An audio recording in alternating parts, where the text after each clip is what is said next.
Did you know India ranks 168 out of 180 countries in the Environmental Performance Index? Did you know 54% of the country faces high or extremely high water stress? Did you know there are 21 out of the top 30 cities, most polluted cities in the world are from India? Beyond the healthcare implications, did you also know there is between 14 and 15% impact to our GDP, a significant economic impact? If much of this sounds like mumbo jumbo and statistics, that's exactly how it sounds to me too. I'm no climate scientist. I'm just a regular citizen, much like many of you in this audience. I'm GV Ravishankar. I'm a partner at Sequoia Capital and one of the co-anchors of ACT's environmental track. I started seeing some of this through a completely different picture that I was observing every day. Here's a picture of a lake in Bangalore that is roughly 2 kilometers from where I stay. It's called the Bellandur Lake and it's almost world famous now for all the wrong reasons. It foams up all the time and it burns once in a while, and this is all due to the pollution that the lake was seeing, and this is just one example of several lakes in the city of Bangalore that have a similar fate. The next picture is taken in Delhi, which is not any other foggy day, but the level of pollution that we are seeing in Delhi, which is very familiar to some of you from Delhi, is actually quite shocking, where pure air is itself a luxury today. And this picture is of how we are seeing waste being managed across several of our top cities. And this is a picture from Bangalore, but this could have been in Chennai or Mumbai or many other places where increasingly waste is not being dealt with in the way that it should be. But the thing that I woke up to, which really shook me, was this headline in one of the dailies that said, "Will Bangalore be the first city that will run out of water in the next few years?" That was shocking to me because I've always known Bangalore to be a city that receives excellent amount of rainfall, and it was completely beyond me how a city that receives so much rainfall can actually run out of water. That's what got me thinking about how we should be thinking about water security and what we can do about it. And I started doing some little bit of work and reading and trying to contribute to it, mostly monetarily in the initial days. But I realized this was not really moving the needle. And that's when I realized there is a more concerted effort required by multiple individuals and organizations to tackle a problem of this scale. When I started deep diving on this issue, it was very clear that there was actually several small innovations that are happening all over the place. But what we really needed was a way to give power to these ideas and allow them to cross the chasm, as they say, and become models that can be adopted more widely in the country. This is why we started thinking about setting up a ACT environment track and create a 100 crore fund that will help us improve water security, deal with air quality and improve air quality, and help us reduce and manage waste more effectively. Prashant of Axel and myself, we are anchors on this ACT environment initiative, but there are several other key participants and investors that are making this a reality for all of us. Ashish Dhawan, Mohit Bhatnagar, who all of you know, Paula, Ravi, Shailendra, Nitin and Rahul have all generously contributed both capital and are contributing time for us to really create impact through this fund. We decided to partner with Green Artha as our fund manager. Green Artha is a climate innovation and investment firm, and Starlene and Maya, who are founders of this firm, have tremendous experience in the whole climate and environment space. We are leaning in on their expertise and are going to take their help and support to screen and fund new ideas. We are also partnering with Sattva. We have had a tremendous experience in Act 1.0 when we were fighting COVID, where Sattva played a very critical role in taking these ideas and opening doors with the government of India across many states. We spoke about water security, air quality, and waste management. Our approach is we are finding a few specific subtopics where we are looking for high quality ideas and innovative ideas that can actually make a change. For example, in water security, we are interested in how the water table can be increased and water bodies can be rejuvenated. We are also looking at utilization efficiency, for example, how water is used in agri, residential and commercial use cases. For air quality, we are looking to see if there are natural ways by which we can do carbon sequestration. We are also looking to see how agri-waste can be managed more effectively, and as we all know, the agri-burning situation leading to kind of the pollution in cities in northern India, how we can deal with some of those things more effectively. And on waste management, we are looking at seeing how we can overall reduce consumption and also change the packaging that people use to more biodegradable packaging waste, and how we can improve effective recycling of waste. When it comes to how we want to construct our portfolio, we are very clear that there is a need to show some quick wins. That is the way we can convince more donors to come and participate in this fund and help us make an impact. So 80% of the dollars of the investable corpus is going to go into mainstream ideas that have actually been proven. There is a product market fit and there's a need to replicate them at scale. And we want to focus on that. We'll typically make between 3 and 5 crores for one of these ideas. Maybe start with the first check of 3 crores, but effectively go up to 5 crores, but really give some of these ideas the ability to scale. 20% of the investable corpus we actually want to use for some crazy ideas, really. Things that are hard to make work, but if they do work, can make a tremendous impact. So in the venture business, we've always seen the odds of these working out are low, but the ones that work actually return the fund. And so we do want to make sure that we are taking some risk and fund ideas which are a little bit crazy but could have deep impact. Like I mentioned, this will be a 100 crore open fund. We are starting with a 50 crore first close. We expect that to get done in the next 2 quarters or so. We expect to invest this 100 crores over 3 to 4 years with roughly maybe 30% deployed in the first year. 90% of the corpus will go into funding these ideas, but we also have a 10% that we'll use to pay for management costs that are there. And like I said, we would like to fund things that have many times here and now impact with few kind of quick wins that we can achieve. We'll govern this with a management committee, which will have sector representation. We spoke about water, air, and waste management, and over time there may be other things as well. We have these individual tracks where there are sector ICs, and then we'll have a management committee with participation from the sectors, so that there is actually a multi-tier way to look at the very best ideas and fund the ones that truly deserve to be scaled. And finally, on where we are in status, we are very happy to share that 30 crores of the initial 50 crores we were looking to raise has already been committed for, and we are seeing increasing momentum in fundraise. So hopefully in the next couple of quarters, we will have the first close done here. And we expect the first idea to be funded no later than April. So we are super excited. We'd love for you, some of you, to join us, or maybe all of you to join us. This is not a small problem. This is a very, very large problem that we're trying to tackle. We need many of you to join the flow and be co-founders of social change. Thank you.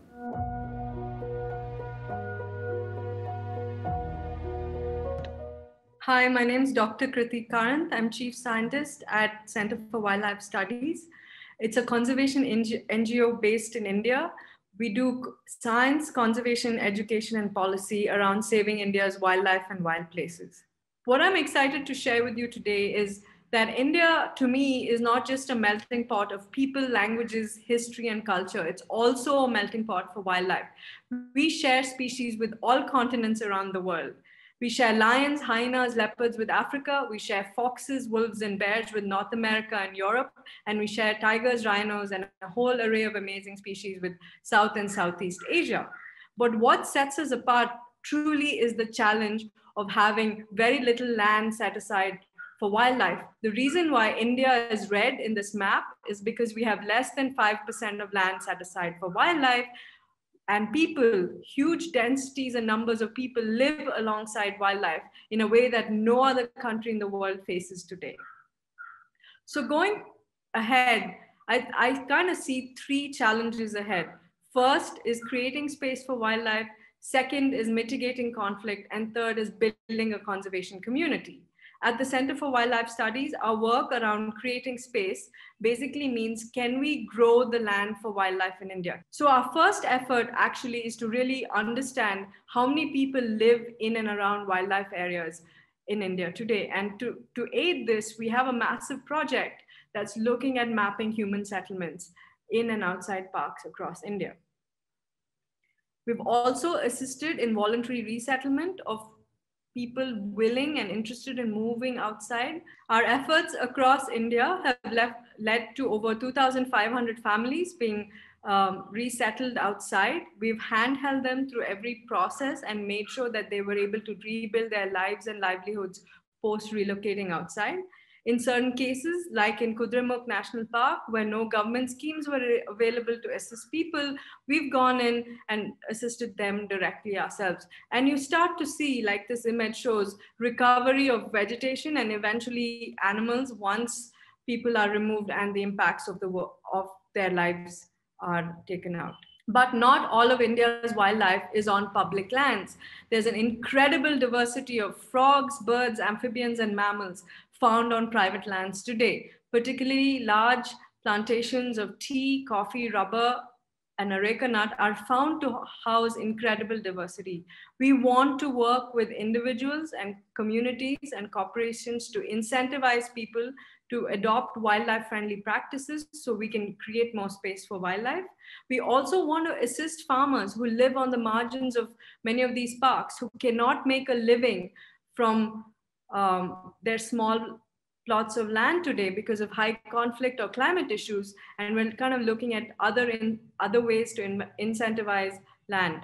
The second challenge, of course, is mitigating conflict. When high densities of people, like we have in India, live right next to wildlife, you are going to see conflict. And what do I mean by conflict? It's people losing lives, livestock, property, and occasionally being injured or killed by wildlife. We've done research across India over the last 10 years, which looks at human-wildlife conflict, what species are responsible, how do people try and protect their lives and property, and is there compensation in place? Fortunately, our research has established that most of the losses are crop and property damage. There is very low numbers of human injury and death. So to address this, the Indian government has actually invested significantly in compensation. The issue has been delays, lack of transparency, and not processing of claims efficiently. And the last key challenge that I think we really need to do is get more Indians to care for wildlife and wild places. It's understandable in a country where there's a huge sea of human problems to address. We also need to care for non-human Indians, which are the wildlife that we have. So I think the mission is not simple. It's made more complicated by the fact that we have high numbers of people, many of whom still live in abject poverty.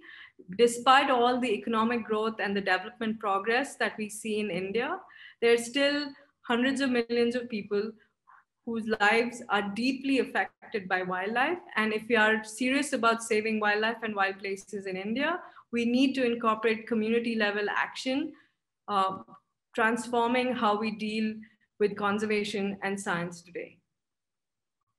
Our aspiration as Center for Wildlife Studies in the next 3 years is to take programs like Wild Seve, Wild Shale, and Wild Surakshe to all of the 69 parks in the Western Ghats of India.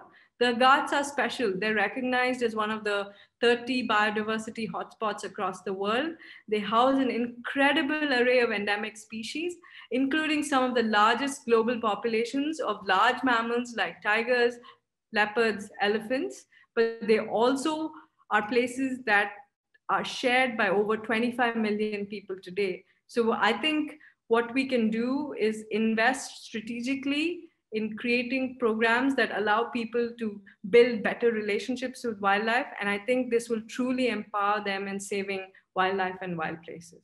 Hi, I'm Manoj Sinha, founder and CEO of Husk Power Systems. Today I'm going to discuss convergence, which is leveraging technology for cleaner air in India as well as globally, especially in the light of global climate crisis. I was born and brought up in Bihar, India. So I had seen the problem of lack of electricity for more than 70 to 80 million people in my own home state.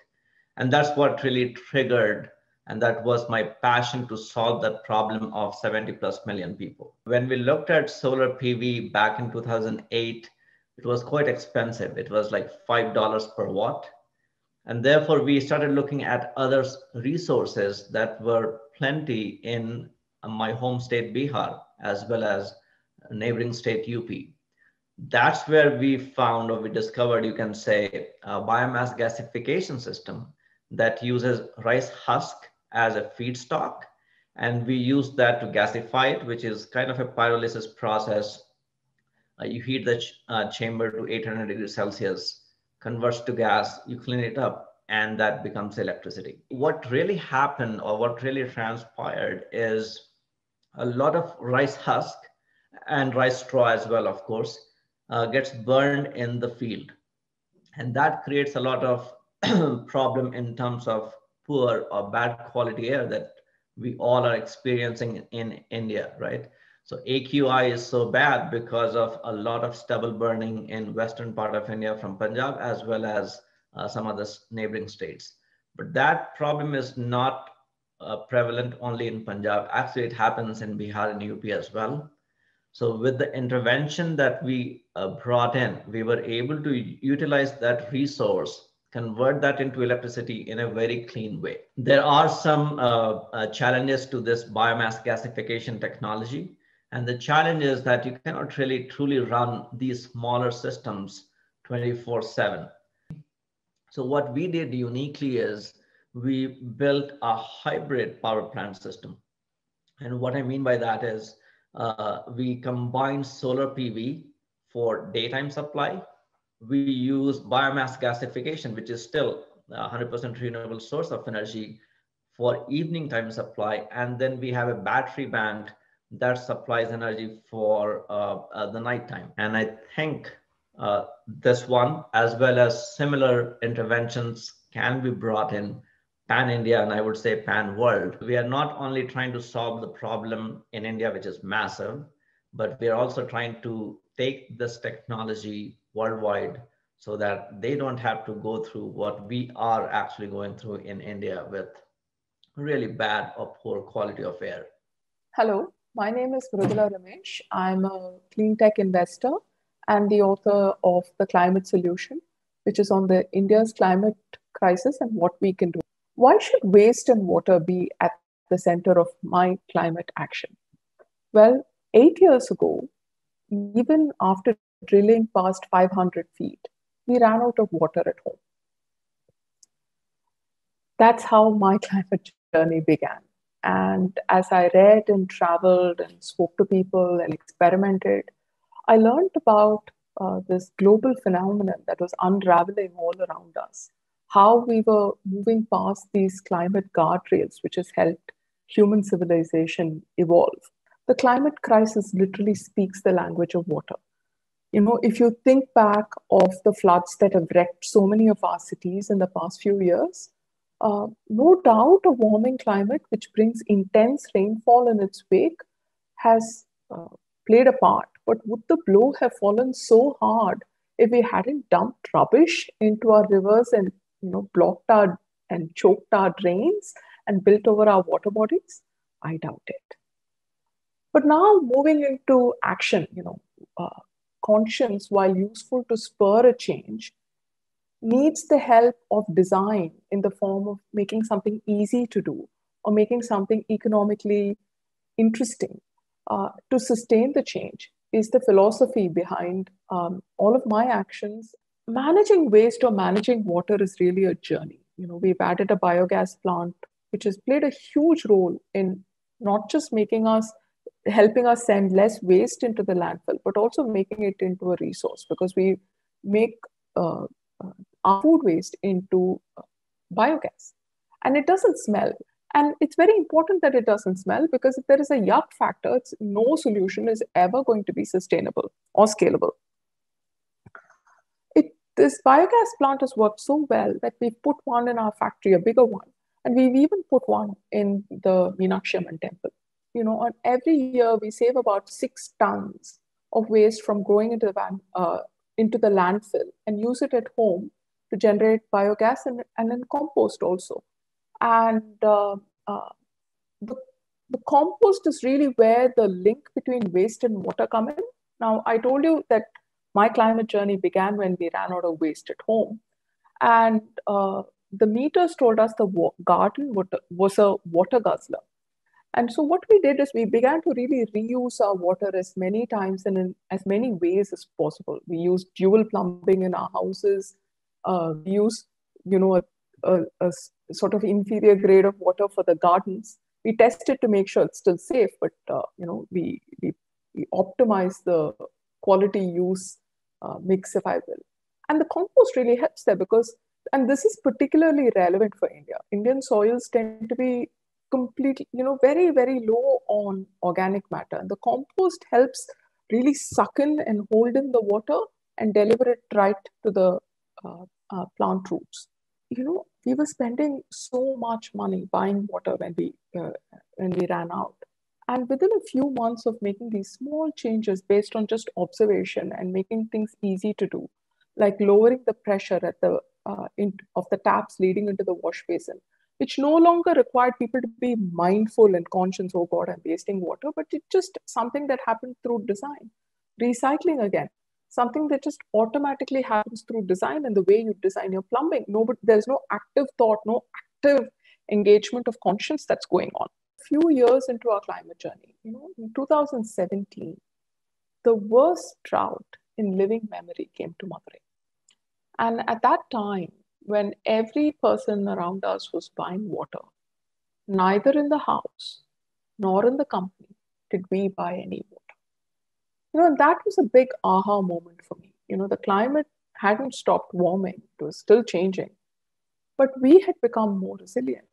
Clearly, there was local power in addressing a global problem. So what does this all mean for me as an investor?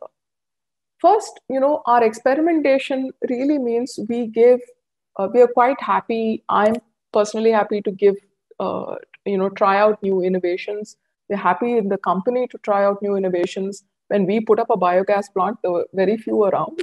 So we've tried a few different types. We make the mistakes. I mean, yeah, we make a lot of mistakes, but we give that feedback to entrepreneurs, which helps them sort of fine-tune their products. It's indulgent customer, if you will, and then endorsement also helps. The second thing that I would say as an investor is important is, early stage investors can shape the trajectory of a company.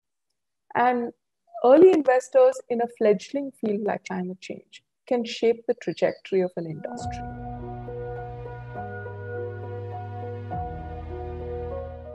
Hi, Rohini. Thank you so much for being here. It's a pleasure. And to have somebody who's such an iconic role model for social entrepreneurship, not just for a decade, but now a couple decades. You've been involved in so many areas, Rohini, but in the last decade, you've kind of zeroed in and focused a little bit on the environmental space and more specifically water and land. What kind of got you to zero in on this space? I started working on water 16 years ago through Argyem, and been about the same time working on the environment. So it's been a sharp learning curve. And really, honestly, I don't need to tell all of you just how critical that kind of work is to both scale and make more impactful. So we cannot have just a few handful of people who are just doing it from their passion and commitment. That sector needs to become so broad, so deep, so wide, and it needs all the skills of innovation and efficiency that all you market people bring into things. In the last decade, have you seen more interest in this area? Is there been more support both from entrepreneurs who are looking at this space and also other people willing to be more of a collective in solving some of these problems? Yes, I think the 4 verticals that you all have chosen are perfect because it's air quality, it's water, it's waste, which is a huge untapped area, both for the market sector and for social entrepreneurs. And what did I leave out?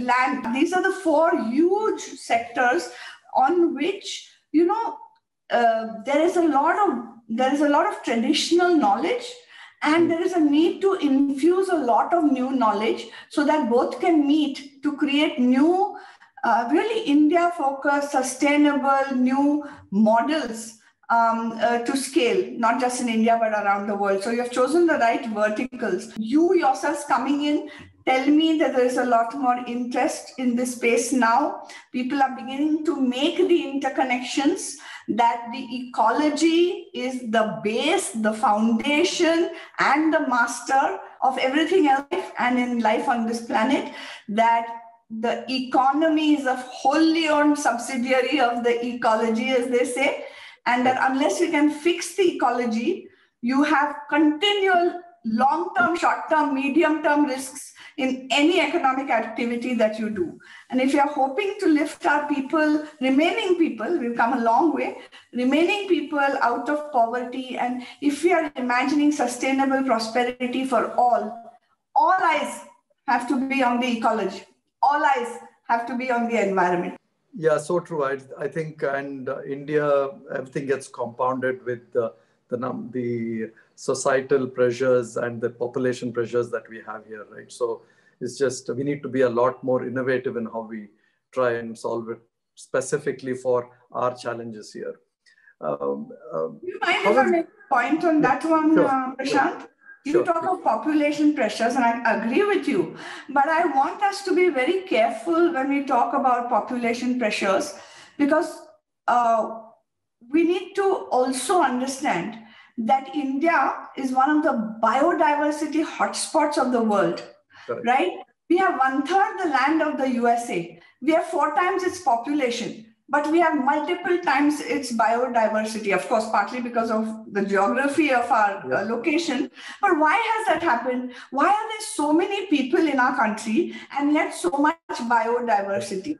I think we can't afford to forget that people understand the sacred relationship of human life and nature, that we are so deeply connected that we cannot just treat nature with contempt or with hubris. Good point, Rohini. How have you approached go-to-market? So while you started out on this journey, what was your strategy? How did you say, okay, this is how I'll approach the market? Right. So to be very honest, I'm not much of a market investment person. Because I meant more market as in just the approach to the space. Okay. Fine. So I do philanthropy, right? So all my investments are grant investments, and I have grants to several organizations breadth of India, many of them in the environment space, working exactly on the issues of land and water, not so much air, and waste is just beginning. But what I do is, because India is blessed, there is no other word, blessed with hundreds of civil society organizations that are passionate, with high integrity, high knowledge, and high commitment to this space. If you find good ideas, institutions, and individuals that are vested of themselves in the space of environment, whether it is to do with pastoral in India, water scarce India, flooded India, where lands are degraded and have to be restored, you name it, there is a good organization working in context in their local environment there and hoping to scale. So identifying those organizations is what I and my team have been doing for years.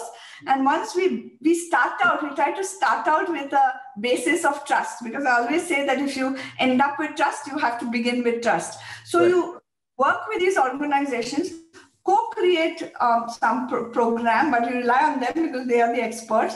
And little by little, you find more and more opportunities to invest and work. And it's been a thorough delight traveling with these people to as far as Sikkim, down to the Andamans, or in Tamil Nadu, Valparai, to Kutch, or Uttarakhand, as I said, and everywhere, to see the kind of work that these people undertake under what kind of conditions, right? And constantly add to all of our natural capital base.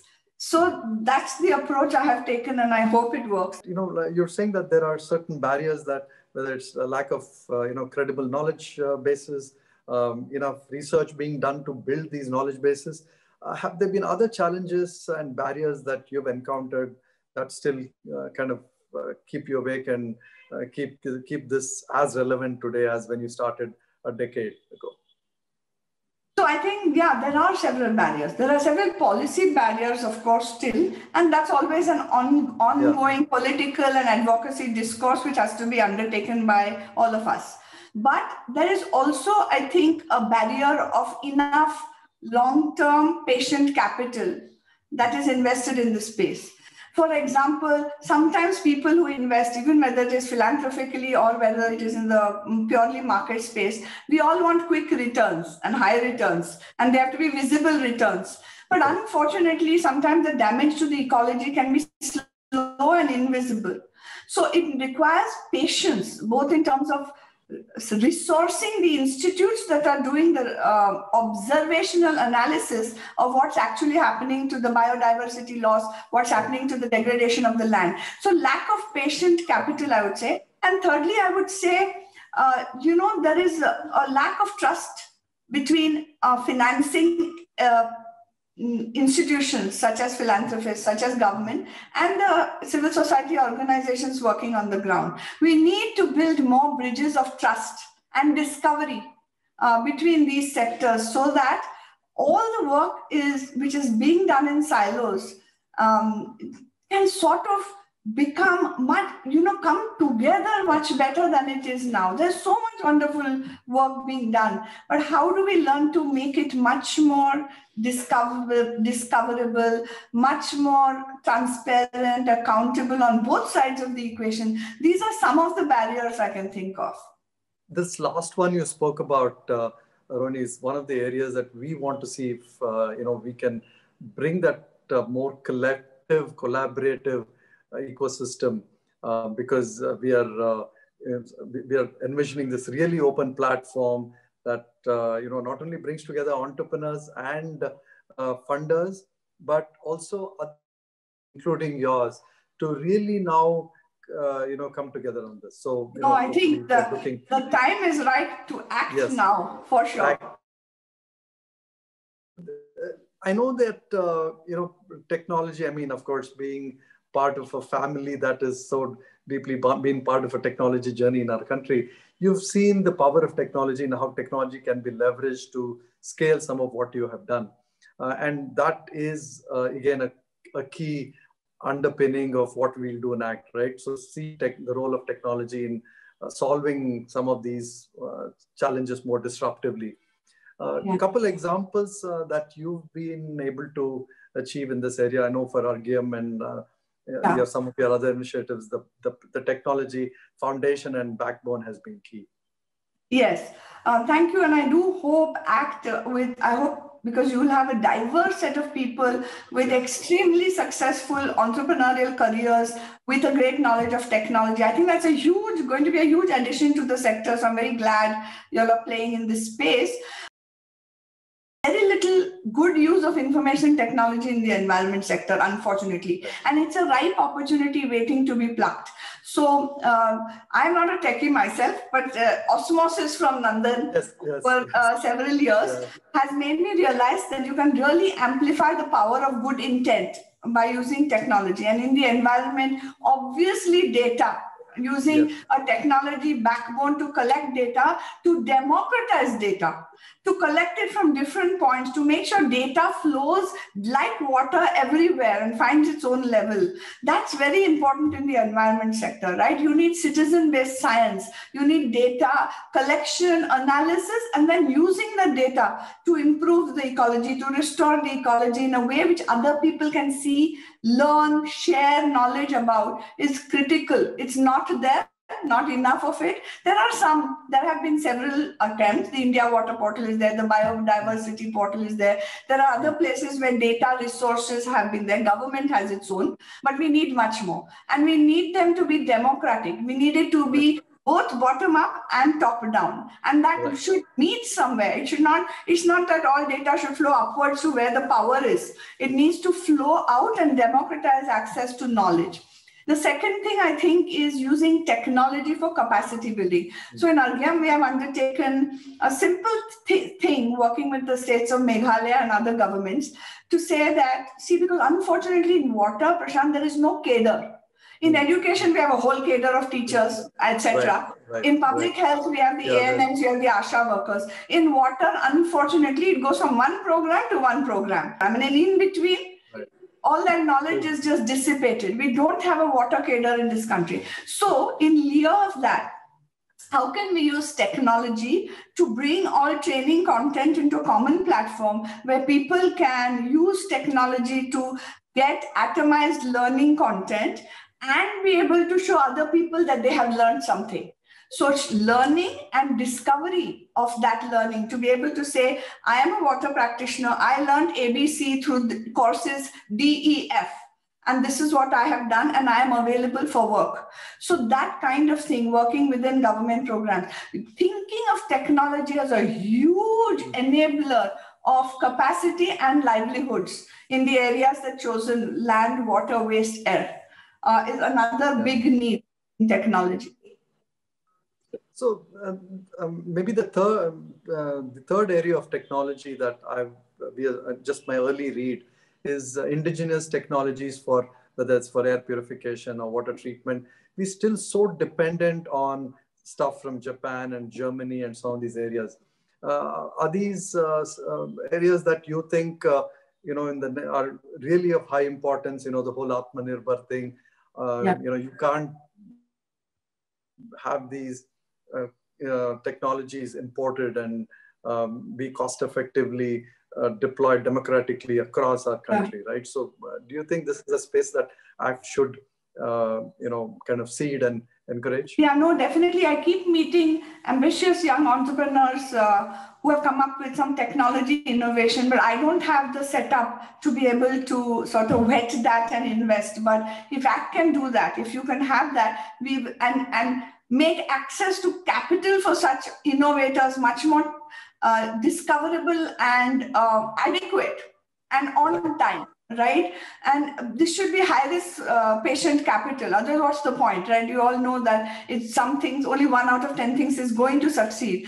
But I think this is a great time to invest philanthropic risk capital for local innovation, because this is a big year internationally for the Paris Accord, COP26, the biodiversity things that are happening. So hopefully more technologies will flow between countries, but we can't be waiting around for that. We really need to build on what we have had before and what we have now, which is the very new spirit of entrepreneurship, mixed, combined with the idea of sustainability, right? The young entrepreneurs, especially the young ones, Prashant, you and I, our generation has really left a mess behind them. They have to innovate their way out of this mess. So you can see that they're thinking sustainability from get-go in the design of their technology ambition also. So certainly people we have to support that. We have to build a solid, healthy ecosystem of innovative entrepreneurs, both in the market and beyond the market, who will come up with old plus new knowledge, because this is the decade. If we don't do stuff in this decade, I dread to think what's going to happen in the 2030s. But we have 9 more years, plenty of time. Yes. So, Rohini, did you ever think of doing a fund, a social capital fund, or more a fund that either is early stage or seed or any of these areas? Ever thought of? I don't think of funds myself. That's not how my mind goes. But I'm happy to join something. And we do have many collaboratives. Like, for example, in the research community through A3, there are many collaboratives in the academic and research sector as far as the environment is concerned that we are part of. But there is also the India Climate Collaborative. So while it's not a fund like you are saying, there is a lot of move towards getting a lot of actors who are interested in this space together. And ACT being a real fund where you're pooling in resources, you have a clear mandate to where those resources will go, was highly needed. And we are very happy that it is set up now in this space. So finally, Rohini, the learnings, this decade of learnings, and how there could be some takeaways for ACT, either in terms of how you built the organization, capacity building we already discussed. I think this is an area we will try to ensure that there is a small contribution from our side to build capacity. Any other learnings in terms of lacunae in this space that we should be aware of as ACT? Yeah, one thing I would say is, the first thing we all have to acknowledge is all of us are in this together, okay? So we must start as citizens of this planet, as human beings. And you have to begin from there. You have to say, this last 2020, how much has it taught us about how wrong we have been on the way we treat nature, the way we treat wildlife. It has bounced back horribly on us. We cannot afford another pandemic that comes out of our own carelessness. So first, starting from the point of deeply and mindfully understanding that we are all linked, that nature is interlinked. I don't think we should even have a single, even if it is a business conference, we should not forget to say this. We all have to reconnect to nature, to the wild. We have to understand from our minds and our hearts how deep those and complex those interconnections are. And we have to really rewrite human history starting from today. There's no choice. So first, I want to say that, and must be said at every conference that has anything to do with anything in the world, actually. Right. So we start from that. The second thing is, when you invest in an area that you care about, so that you have done a bit of research. You need basic knowledge when you invest in an area with the land, water, whatever it is. Get some information. There's plenty of information. Arm yourself with first the passion, then the knowledge. Third, I would again reiterate, start with relationships of trust. After you do your basic due diligence, let trust run the game, because that's how you get the best out of each other. Your partners from you and you from your partners. And fourthly, this requires patience, okay? It requires patience. And your usual market sense, so we need quarter tak, kind of, that won't work, because it will skew the outcome. If we try to push for outcome data before the time is right, you will put in perverse incentives into the game. So have the right incentives in place, co-create the metrics with your investees, and I think that will be the best result. And some of your portfolio must be reserved for developing more and more and more awareness among citizens, especially urban citizens who have been deracinated from the wild. Our cities are a nightmare in terms of air, land, water, and waste. So to reconnect them to the possibility of living differently. So some of the portfolio should be assigned towards that. Thank you, Rohini. Maybe, I mean, there's so much of talk around agriculture, and so I probably want to pick that up as maybe the last topic. Do you see this conflict in our country between urban prosperity and agriculture-based economies left far behind? In some, maybe in a very philosophical sense, they all feel that they're in a different world, and these two are colliding. Is this an area that you have, you think it's policy engagement? Of course, like you said, there's policy challenges everywhere, but is there a role that you think, whether yourself or people like us in ACT can play to kind of smoothen this out over time? Yeah. Of course, right now, the battle is really on, so it may not be the best. But this is maybe a good time to understand a few relationships of humanity, right? Between us and those who produce our food. We have to reinforce that. But it's also a huge opportunity. Look, agriculture is one of the worst drivers of so many bad things, right? Of destroying the soil, destroying the water, again, destroying the air. So we need a lot of reform in the way agriculture is practiced, not just in India, because in that sense, we have very low carbon, low impact agriculture and low productivity because of that as well. But even the way the West, my God, the way the West practices industrialist agriculture must change. And we cannot afford to fall into those traps. So how do we use this opportunity? We have many small farmer holdings.